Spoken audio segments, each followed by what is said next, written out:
Ils sont durables, ils sont économiques, ils sont efficaces. Je veux bien sûr parler des transports collectifs. Si le tribunal pour les générations futures a été saisi pour examiner leur cas, c'est surtout qu'une nouvelle génération d'acteurs de la mobilité vient percuter ce statu quo. Mesdames et messieurs les jurys, la question vous est posée. La métropole a-t-elle encore besoin de la mobilité collective? Pour nous aider à répondre à cette question, je vais appeler nos 5 témoins du soir. Madame Alba, ma première question est simple. À quel point le développement d'une ville est-il influencé par la nature de ses infrastructures de transport? La base, ce n'est pas l'infrastructure de transport qui fait les villes, ce sont les espaces publics qui font les villes. C'est ni l'un ni l'autre d'une certaine façon, mais c'est clairement des choix politiques. Ma question elle va être extrêmement simple.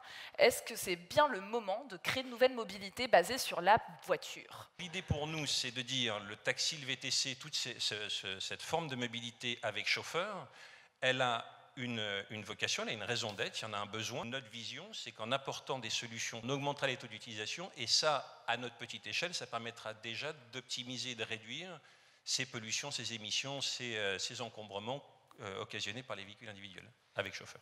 Le véhicule autonome s'est développé par des gens, quand même, entre nous, qui sont quand même plus réputés pour leur maîtrise de l'obsolescence programmée que pour leur souci du bien commun. Donc, franchement, que peut-on attendre d'eux en matière de services publics, par exemple?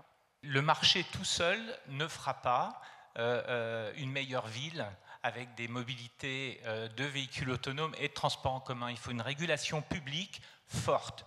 Il va falloir qu'il y ait des développements d'ingénierie, ou bien que des entreprises comme la RATP, Keolis, Transdev se lancent dans tout ce qui permet aux villes de décider, de simuler et puis de réguler. Qu'est-ce qui ferait que ce qui n'a pas marché hier marcherait demain? Il y a la digitalisation, il y a les nouvelles technologies, l'intelligence artificielle, le fait qu'on maîtrise quand même mieux les données et donc on peut demain et aujourd'hui mieux articuler ces mobilités lourdes et de l'autre côté ces mobilités légères. Parce que le citoyen cherche un parcours de bout en bout, sans couture, et il faut qu'on arrive à lui délivrer ça. Le sujet, c'est réduire l'empreinte carbone des transports et l'autre ressource rare très importante, c'est l'espace public. Imaginez que tous ces voyages en transport en commun se fassent en voiture.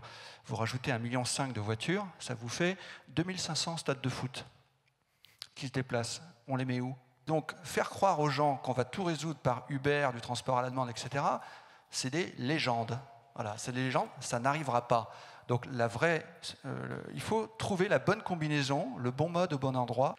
Comment peut-on encore penser qu'au XXIe siècle, tout le monde pensera, vivra et se déplacera de la même manière qu'aujourd'hui? Plus vous offrez aux citoyens les conditions matérielles d'opérer de grands déplacements intra-urbains, moins vous donnez sa chance à une ville à taille humaine. L'avenir de la mobilité, ce n'est pas toujours plus. L'avenir de la mobilité, c'est l'immobilité. Ou bien, préfère-t-on des métropoles dans lesquelles les transports collectifs sont la colonne vertébrale d'une mobilité digne et efficace pour tout le monde? Le tribunal pour les générations futures arrête donc ce soir que la métropole a encore bien besoin des transports collectifs. Je vous remercie, la séance est levée.